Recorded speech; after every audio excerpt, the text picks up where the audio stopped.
So, nag-init kami ng konting beef. Ayan.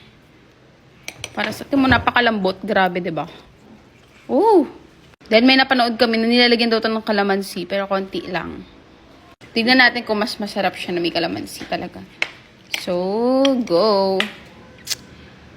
Nag-crave ang asawa ko sa beef. Ayan. Ito lang ulam natin, ha? Ito yung ulam.